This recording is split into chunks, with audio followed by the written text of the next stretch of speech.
Hello, ladies and gentlemen. Today we're going to be ranking Green Day's albums from worst to best. If you're one of the few people that have been living under a rock for the past few decades, Green Day are a pop-punk band from Oakland, California.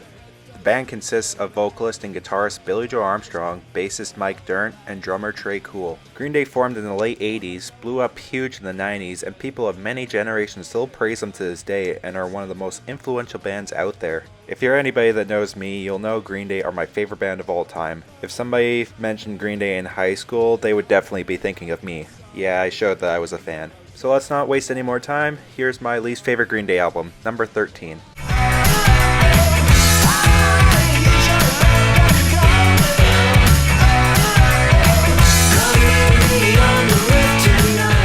So at the bottom of the barrel, we have Green Day's most recent album at the time of this recording, Father of All. I just want to point out that I don't hate this album like everyone else does. If a song from this album comes on shuffle, I don't think I would skip it. The issues that I have with this album is that it just feels so uninspired. It feels like the band are just half-assing it and not whipping up anything creative. The production can feel very weird at times, and some of the lyrics make you cringe a bit, like on the track I Was a Teenager. The title track actually grew on me, believe it or not. The falsettos from Billy Joe Armstrong did throw me off at first, but the more I listened to it, the more I came to accept it. I certainly enjoy the track Meet Me on the Roof. I love the swinging jingle of the track. It feels like a good throwback to the 60s. And I know everyone harps on Oh Yeah, but I do find enjoyment in that song. Sure, the chorus is lazy, but I find myself coming back to it from time to time. Overall, the cons seem to outweigh the pros on this one. This is not an album I'd recommend a first-time listener hears first, but as I said, it's by no means the worst thing I've ever heard.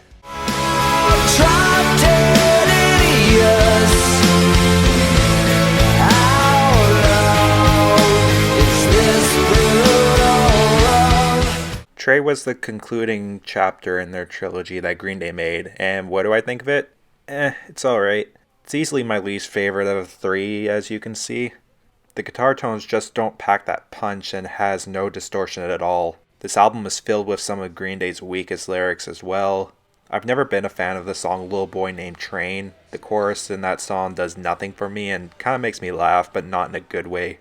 I do love the use of strings on the opener and the closing track. The opening track, Brutal Love, creates this build-up throughout the song that makes the strings section feel earned. The track after that, Missing You, has a simple yet catchy chorus with some great drum work by Trey, who takes over some great fills here and there. During this time, Green Day had a thing for making multi-part songs with every album, and the track on this album, Dirty Rotten Bastards, is a lot of fun. The opening and the verses are fun to sing along to, and Mike shines with some stellar bass work and an excellent solo from Billy where he actually shreds. For the longest time I thought that solo was played by Jason White, but when I actually learned it was Billy, I was shocked. As I've said before, definitely my least favorite of the trilogy, but sadly not one I come back to too often.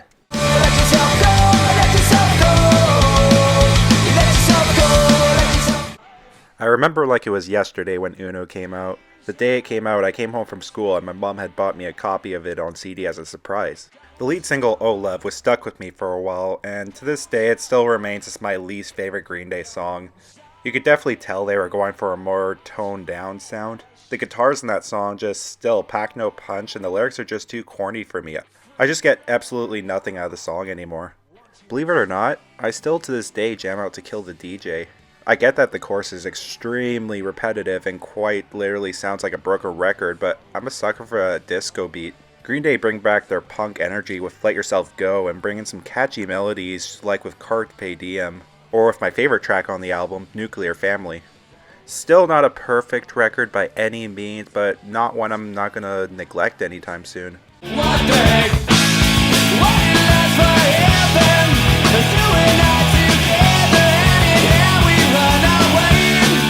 Green Day's debut album 39 Smooth was released in April of 1990 and released from independent label Lookout Records. Honestly, for the first time, it's something you'd expect from a first album of young kids getting together and making some noise. The opening track, At the Library, grabs your attention with Billy's punk riffs and harmonies with Mike on the chorus. The reason I have this record so low is because the album kinda sounds a bit samey at parts and it can be hard to differentiate some of the tracks, and that's partially due to the production. This is also the only album to feature drummer John Kiffmeyer and is work serves passable and brings solid things to the table. While this is a solid first release for a first-time punk band in the early 90s, I'd be lying if I said I loved the whole thing. Green Day were still finding their footing, and you can definitely see improvement on sound and lyrics from albums to come.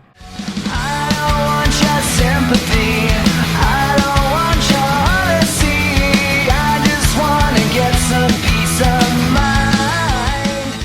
Dose is Green Day's party album. If Uno is arriving to the party, Dose is the party itself, and Trey is leaving the party. Dose is, in my opinion, the best of the trilogy, and I know a lot of fans will disagree with me and probably say this is their worst. This album is very reminiscent of the 60s with songs like Stray Heart with that catchy bass and swinging groove. It also definitely feels like a part 2 of their side project, Foxborough Hot Tubs. Mixed in with those influences, the album has a very garage rock sound. The track Stop When the Red Lights Flash makes you want to go for a run or floor it down the highway. And my personal favorite track on the album, Lazy Bones, delivers a great quiet, loud dynamic with the clean and distorted guitars, and at one point tricks you into thinking it's over and then reeling you back in one more time. The album has a consistent flow of energy with the tracks Makeout Party all the way to Lady Cobra. Now, I know you're waiting for me to bash the song Nightlife, the worst song Green Day has ever made. Well, sorry to disappoint you because I do not hate this song. I love the effects on Billy's voice during the chorus, and Mike's bass playing is very luring. I do admit though that the rapping verses from Lady Cobra are cringy and not the best moments in the band's catalog. Speaking of cringe, Fuck Time can go fuck itself, no pun intended. Good luck trying to seduce someone with this track, and I really don't need Billy moaning in my ear, thank you. So as you can see, definitely a bumpy road, but there's some enjoyment to have here. So check it out if you haven't, but don't expect anything mind-blowing. Just turn your brain off, jam out, and have some fun. Give me something to do to kill some time. Take me to that place and I go. Green Day's follow-up to their debut was a huge improvement. Not by production means per se, but with the songwriting and technical work. No shade thrown towards John Kiffmeyer, but Trey's addition to the band was the best choice, and I simply can't imagine the band without him. Kerplunk does a much better job of making their songs sound more different from one another, and more tracks stick out. The opening track, 2,000 Light Years Away, is still a concert staple, and after all these years, and for good reason too. I love the chunky guitar in Christie Road, and the bridge is reminiscent of Smells Like Teen Spirit, and now that I've told you that, you probably can't unhear that. Sorry. While I much prefer Welcome to Paradise off of Dookie, I can't help but ignore the original, and do come back to it from time to time if I'm ever in the mood for it. You can tell the boys had fun making this album, and you can definitely hear it with the track Dominated Love Slave, which most people would probably skip on the album, but I have fun with it. With the band evolving with this album, the member who you can tell that's improved is Mike Dirnt. His bass really shines on this album, with tracks like the aforementioned Welcome to Paradise and 80. There's more I could mention of this album, but I'll just say, go check it out. Green Day weren't perfect as of yet, but their rise to superstardom was just around the corner.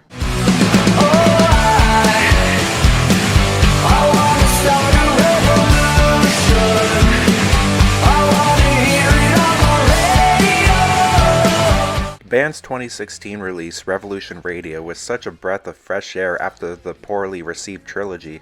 I went on a 3-hour road trip with my best friend to Washington to see Green Day on this tour for the first time, and I'm very happy I saw them when they were touring for this album because I absolutely love this record. The lead single, Bang Bang, kicked me in the face when I didn't expect it. The loud, chaotic guitars matched the dark lyrics of the song depicting the thoughts of a mass shooter.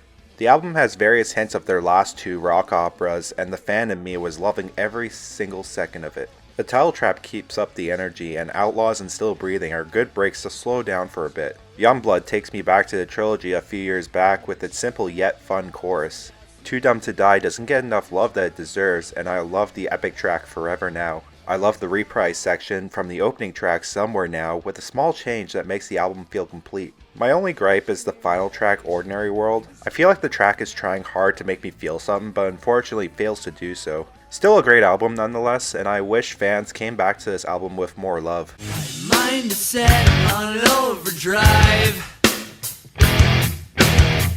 The clock is laughing in my face. Green Day pull no punch with their 1995 release, Insomniac. If you're unaware with the incident, what happened was the venue that Green Day used to play at, 924 Gilman Street, banned Green Day after they signed to a major label and were labeled as sellouts. Not just from them, but many other people in the underground community, and this album was directed towards them. Put simply, Green Day were pissed. This album is the dark, angry little brother in their catalog. They needed to vent and let out some steam. I know therapy works for various people, but music can be therapeutic as well, you know? The guitars are sludgy and loud, and Billy's vocals are relentless. The dark thoughts bleed through with songs like Brat and the ferocious Geek Stink Breath. Trey takes the forefront with the album opener Armitage Shanks, and with songs like Stuck With Me and Panic Song, Mike Dirnt gets the seal of approval of one of the best bassists in the punk community. With the album length of this album sitting at just over half an hour, that makes this album more easier to sit through and makes you come back for more. You are cheated of your life for the most expensive price.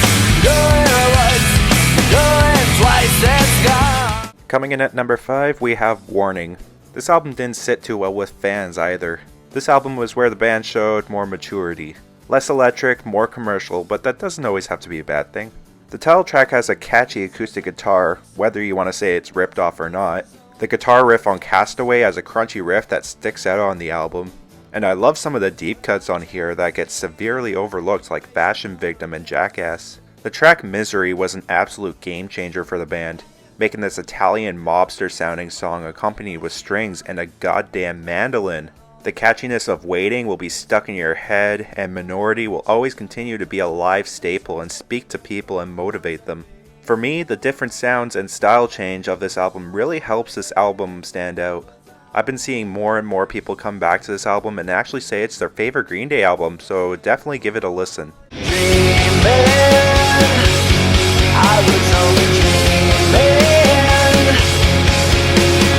of another place and You actually have no idea how much higher I want to put this album, but compared to my top 3, I simply can't bring myself to do that, even though it pains me. I know you're probably yelling at me for having this album so high, but I'm sorry, but I fucking love this album so much. A lot of people like to compare this to their previous album, American Idiot, because yet again, another concept album, but I don't really like comparing the two.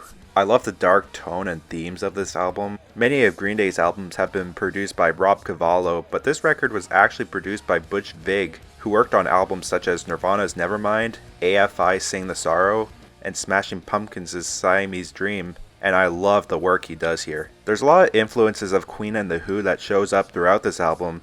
Even the deluxe edition features a cover of A Quick One While He's Away. Most of the deep cuts really shine on this album more so than the singles. Songs like Peacemaker, Restless Heart Syndrome, Murder City, Before the Lobotomy, and Last Night on Earth being one of my favorite love songs. The track East Jesus Nowhere sticks out with its menacing tone and how it tackles on religion. The track that everybody probably knows, 21 Guns, is still a favorite of mine.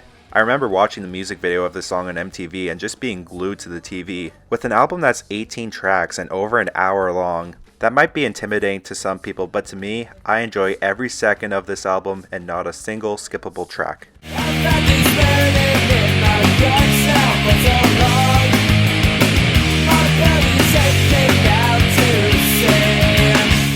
If you weren't yelling at me about the last entry, you're definitely yelling at me now. Yes, Dookie is here at number 3, but hey, it's in the top 3 at least. Anywhere lower should be illegal, but you do you, that's your opinion. But what is there to say about Dookie? When Green Day moved to a major label and released this, they blew up into the stratosphere. They were everywhere and the radio showed you who they were. This album has spawned 5 singles, and they didn't call this one of the best albums of the 90s for nothing. Better production shows everyone's talents clearer. You can understand Billy clearer. Mike's bass playing has improved even more and still blows me away, and Trey is still giving it his all. The album kicks off with Burnout and sets you ready for the ride you're about to go on. I love the dark lyrics on Having a Blast and FOD. The latter song feels like a lit fuse waiting to explode. The track Pulling Teeth is another fun song about an abusive lover, but it's presented in a playful way. I know you know how great this album is, and I'm struggling with things to say for this one honestly, so shall we move on?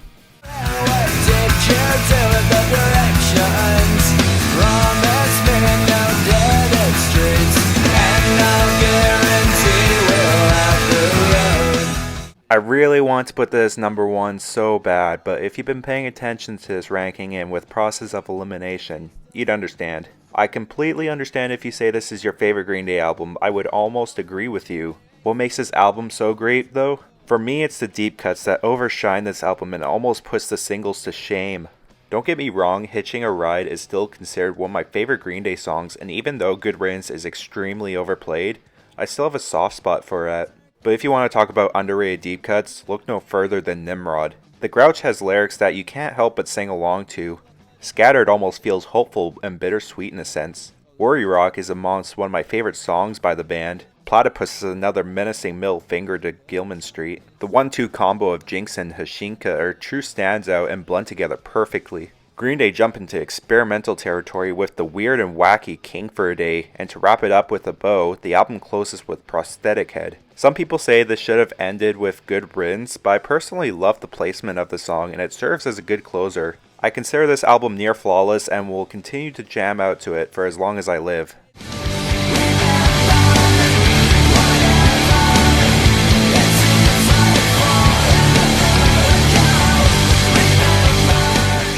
This should come as to no shock to many of you out there, and a lot of you probably agree with me. This album has impacted me in a way where I would comfortably put it in my top 3 albums of all time. With a concept album about a rebellious character leaving his shitty city and ending up feeling lonely along with political messages thrown in, the album hits home with a lot of people and for some, relatable. The story of this album sucks me in with every listen, all thanks to frontman Billy Joe Armstrong. Not to say not a lot of work goes into every album by the band, but with American Idiot, it actually sounds like they put their everything into this record and sounds like something they would die for. The 9-minute epic Jesus of Suburbia is considered one of my favorite songs of all time, one that I would consider a masterpiece. While I get kinda tired of Holiday and Boulevard of Broken Dreams for being butchered by the radio, it still doesn't downgrade the album at all. One song I will never ever get tired of is Wake Me Up When September Ends. An emotional track about the loss of Billy Joe's father, and you can hear the grieving in his voice,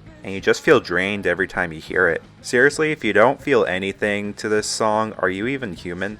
The double suite of Are We the Waiting and St. Jimmy, as well as Give Me Novocaine and She's a Rebel, brings a consistent flow to this album and hardly gives you a break. The song Homecoming is another 9-minute piece where everyone gets to shine vocally and is each a personal contribution to the song. The album ends on a hopeful note with the song What's Her Name, and I don't think it could have ended any other way, honestly. If the original masters of Cigarettes and Valentines hadn't been stolen, I don't think we would have gotten this magnum opus, so thank you whoever you are out there. So if you haven't listened to American Idiot yet, I feel you are doing yourself a disservice and you need to listen to it now, today, after this video.